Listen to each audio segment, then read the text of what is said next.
মা সকালবেলা ছেলেকে নাস্তা তৈরি করে দিল। ছেলে বলল, মা এত শীতের মধ্যে কেন তুমি উঠে নাস্তা তৈরি করো, আর তৈরি করবে না কখনো। আর মা বলল, বাবা কি বলছিস, নাস্তা না তৈরি করলে কি খাবি তুই? ছেলে বলল, মা বাহিরে খাবো, তারপরও শীতে তুমি উঠে রান্না করবে না। ছেলে বলল, আচ্ছা বাবা ঠিক আছে, আর করবো না। ছেলে বলল, মনোদিন থাকে, আর করবো না। আচ্ছা ওকে ঠিক আছে। মা এই কথা বলে তখন চলে গেল। আর তখন ছেলে ঘুমিয়েছিল। সকালবেলা ভোরে ঘুম ভাঙলো। আর তখন ছেলে আস্তে আস্তে করে তখন উঠছে। আর তখন এই ভাইটা উঠে তখন মার কাছে যাবে। আর তখন ঘুম ঘুম চোখে ভাব।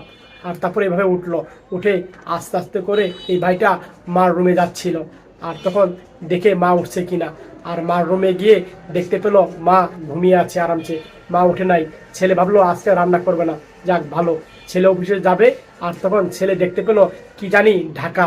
আর তখন দেখতে পেলো খাবার ঢেকে রেখেছে। আর তখন ছেলেটা খাবারটা ওচা করে দেখলো নাস্তা তৈরি করে রেখেছে মা কোন ফাঁকে জানি। আর দেখলো মা, মা তুমি আবার নাস্তা তৈরি করেছো, কখন তুমি উঠলা সকালবেলা? এইভাবে কথা বললো, কেন তুমি নাস্তা তৈরি করেছো? আর বললো, বাবা আমি উঠেছি, তোর জন্য নাস্তা করেছি। মা কেন, তোমাকে বারবার বলার পরেও কেন তুমি নাস্তা তৈরি করো?